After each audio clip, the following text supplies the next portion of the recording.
se celebra el Día Mundial para la Prevención del Suicidio y en esta jornada queremos hablar con Miguel Guerrero. Él es el coordinador de la Unidad de Salud Mental Comunitaria de Marbella y responsable de la Unidad de Prevención e Intervención en Conducta Suicida,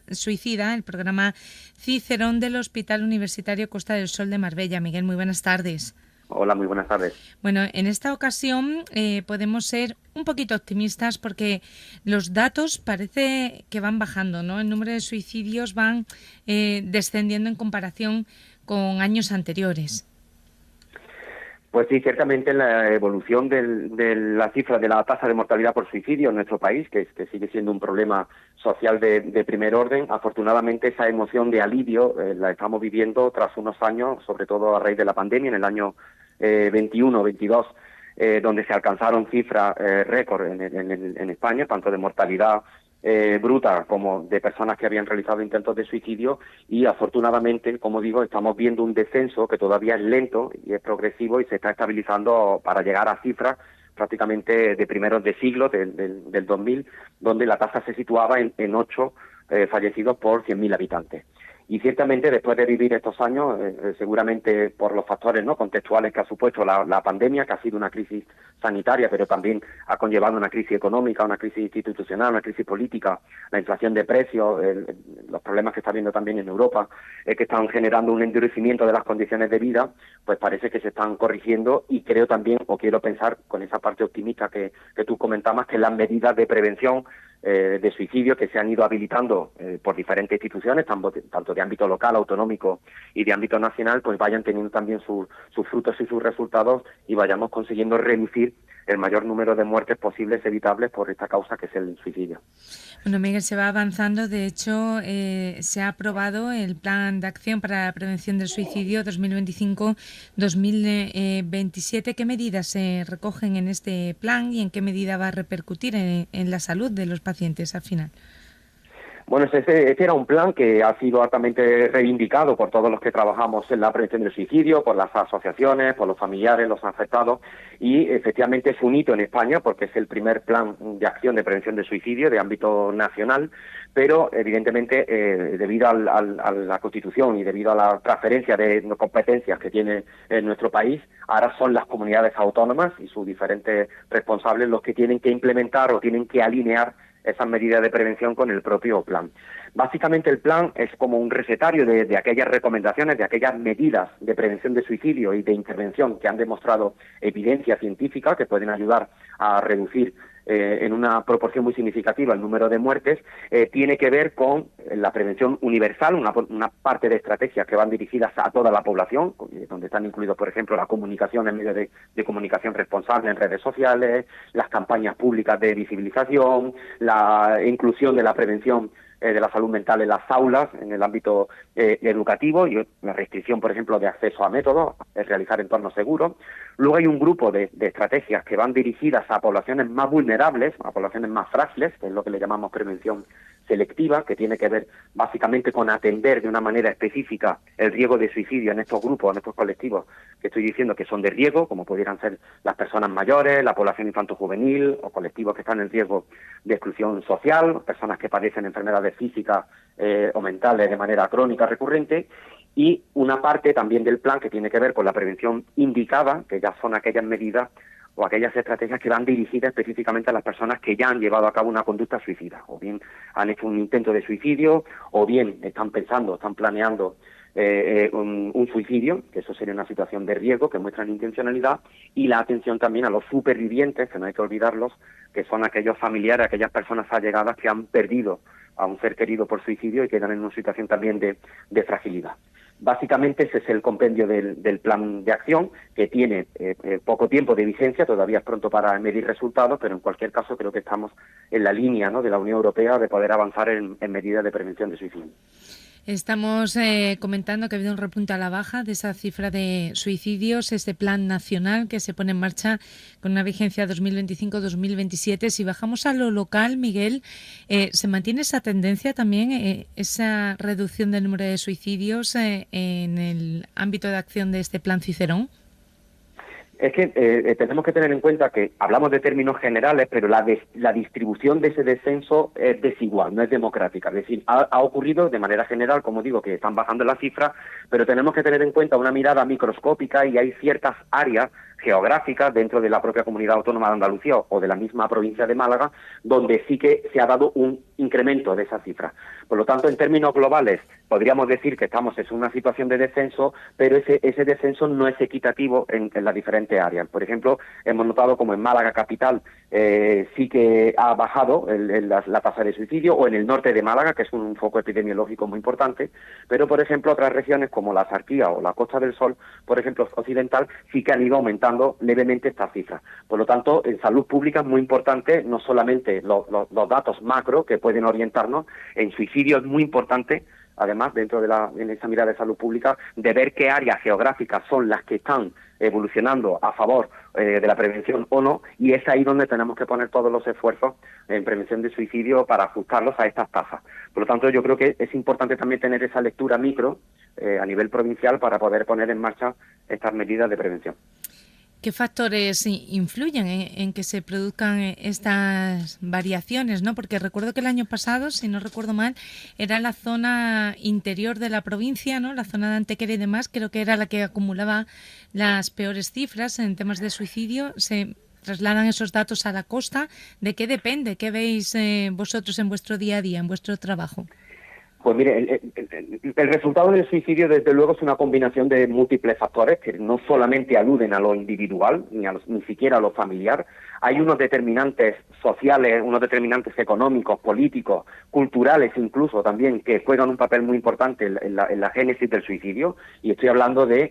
situaciones, por ejemplo, como respeto de los derechos humanos, el acceso a la vivienda, las situaciones de pobreza o de incertidumbre económica, el mayor o menor desempleo, influye la ruralidad, el tipo de población sociodemográfica, si una población más envejecida o no, y el acceso, por ejemplo, a los recursos sanitarios o sociales y comunitarios que pueda tener determinada área geográfica. Y en función de todas estas variables es lo que nosotros vamos correlacionando con las tasas de suicidio. Esto es muy importante, como digo, porque casi siempre solemos caer en el error de atribuir el suicidio a un factor individual, a pensar que es la persona la que ha tenido el problema y que hay algo en su interior que se ha quebrado y no ha podido superar, y esto le ha llevado a un suicidio, y esto es una mirada muy simplista,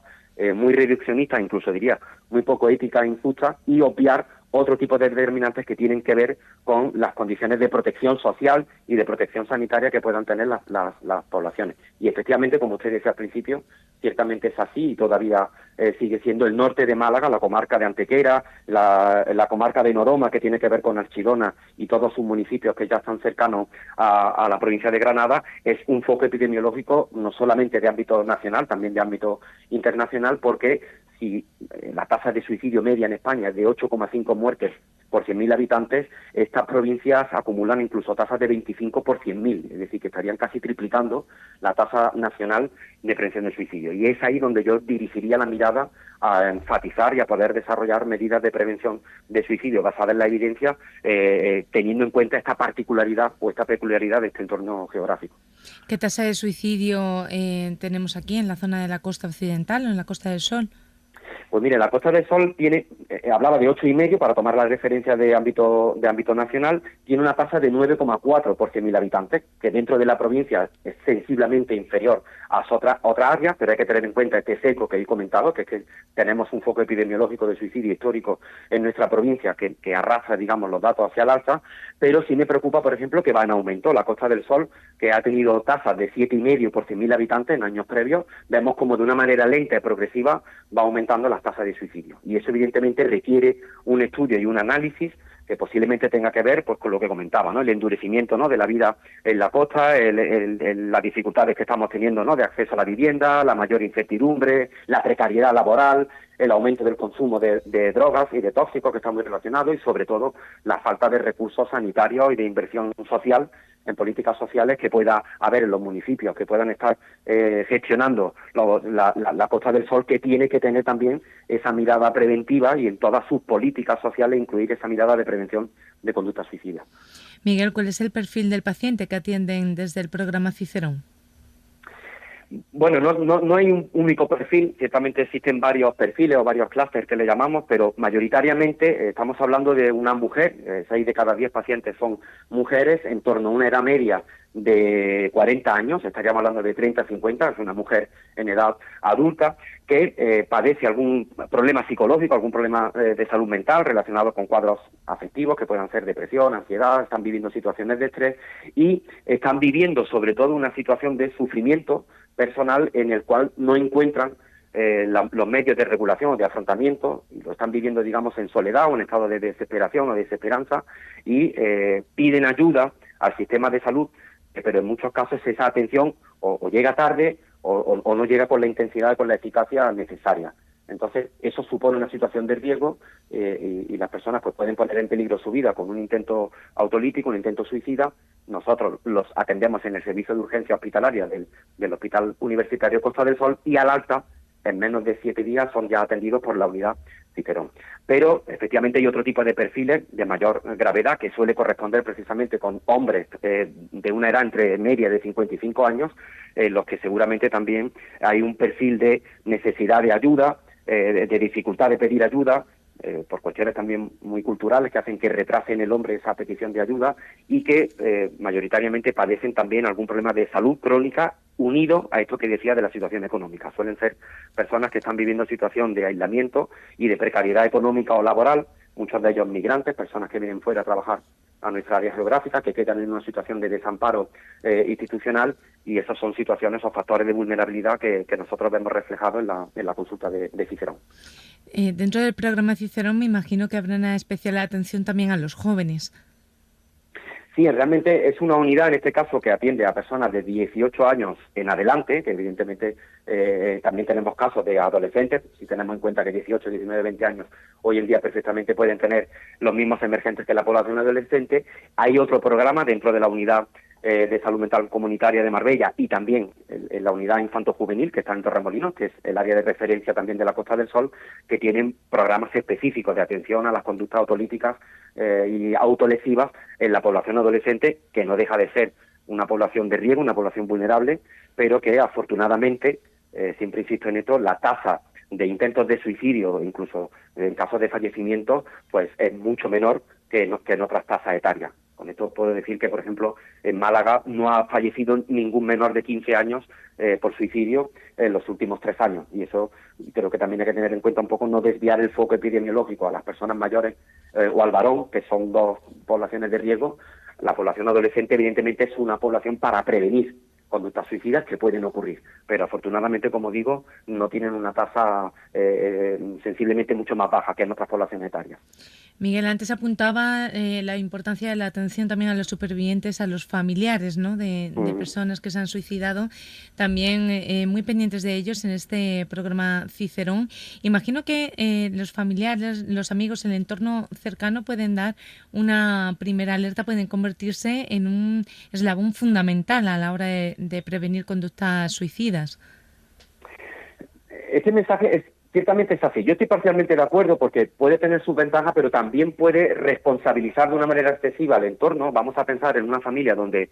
un ser querido ha fallecido por suicidio. Este tipo de mensajes pudiera dar a entender de que han habido una serie de alertas como muy claramente identificables y que ellos no han sabido leer. Y esto puede generar un enorme sufrimiento mental, de culpa, de vergüenza, que dificulta posteriormente también la elaboración del duelo. Porque la realidad del suicidio es que a veces sí que pueden darse estas señales cuando son verbales directas y cuando el familiar ha expresado en muchos casos que tiene la intención de querer quitarse la vida, pero lo que ocurre mayoritariamente en el entorno es que estas señales o no están, que no es obligatorio que tengan que aparecer, desgraciadamente, digo porque evitaría muchas muertes, o de darse estas señales suelen ser muy indirectas, es decir, comportamientos que en principio a nivel retrospectivo pues no puedan entenderse como que la persona está en riesgo, ¿no? que pueda estar en una situación de sufrimiento, que pueda estar en una situación de desesperación, pero la persona no ha revelado directamente la intención de querer quitarse la vida. Y este tipo de mensajes pueden ser relativamente peligrosos por esto que digo. Pero efectivamente muchas personas, la inmensa mayoría,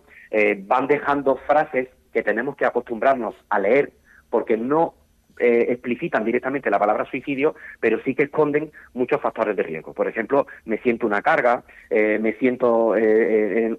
profundamente solo, no puedo superar los problemas que me están ocurriendo, he perdido el sentido de la vida. Este tipo de frases que son como más indirectas, más vagas, ya merecería la pena el que el entorno, y eso sí podemos hacerlo todos, podamos escuchar de una manera activa, de una manera empática y respetuosa, si la persona pueda estar viviendo una situación de crisis suicida. Y si ocurriera así, además del acompañamiento y del apoyo emocional, que eso es inevitable, yo recomiendo el que haya un acompañamiento al ámbito profesional para poder solicitar ayuda, tanto en los centros de salud, de atención temprana, de atención primaria, como de urgencias, como la propia unidad de salud mental comunitaria. Eso le iba a preguntar, que dónde podemos acudir en el caso de que estemos detectando signos de conductas suicidas o seamos los propios pacientes que nos estamos notando que no estamos bien. Bueno, de entrada también hay que hacer un matiz de que no necesariamente el sistema de salud puede hacer lo que necesite la persona. Vamos a pensar que una persona puede estar viviendo una situación de precariedad económica laboral y además pierda su vivienda. También entiendo que la protección social tiene responsabilidades para poder ayudar a esta persona. Dicho esto, el centro de referencia de petición de ayuda es el centro de salud. Los médicos de atención primaria están perfectamente entrenados y saben y tienen competencias para poder hacer ese primer abordaje y seguramente con coordinación con los especialistas de salud mental, pero también depende de la situación crítica o no que pueda estar la persona. Es decir, para cualquier oyente que nos pueda estar escuchando, si hay una situación de riesgo, pueden llamar a 061 de emergencia, podrían llamar a 112 o podrían ir al servicio de urgencia hospitalaria de su hospital más cercano, porque eso es una emergencia, estamos hablando de la vida. Si hay una persona que cree que no va a poder controlar ese impulso y vive una situación de angustia pensando en el suicidio, yo recomiendo acudir a emergencias. Hay una línea de intervención en crisis para personas que puedan estar pensando en el suicidio, pero no haya esa inminencia, digamos, para llevar a cabo un acto suicida, que es el 024, que es un teléfono también del Ministerio de Sanidad, que está 24 horas activo, totalmente anónimo, confidencial, y ahí pueden recibir una intervención también en crisis, que si es necesario coordinarse con otros dispositivos sanitarios, se podría hacer también. Y tener en cuenta que no solamente he dicho antes atención primaria, el médico de familia, pero podría ser cualquier profesional que pueda estar trabajando en el ámbito sanitario o en el ámbito de servicios sociales o en el ámbito educativo, que también tenemos gatekeepers que están entrenados para poder detectar estas señales de riesgo, pues llegará una red de coordinación y podrán acudir a una unidad de salud mental especializada, que si hay una indicación y nosotros podemos ayudarle, efectivamente esa ayuda la brindamos siempre. Bueno, pues Miguel Guerrero, coordinador de salud mental comunitaria de la unidad correspondiente al Hospital Universitario Costa del Sol de Marbella, ese programa Cicerón. Muchísimas gracias por atendernos, por darnos las claves y por insistir en que el suicidio es un problema de salud pública, como hemos apuntado en otras ocasiones y como hemos ido subrayando a lo largo de estos minutos. Ahí quedan esos teléfonos que pueden resultar de utilidad: 061 112, el servicio de urgencia hospitalaria, o el 024, y sepan ustedes que está este programa Cicerón en marcha a disposición de las personas que lo requieran. Miguel, muchísimas gracias. Muchísimas gracias, muy amable por su llamada. Hasta luego. En tu mensaje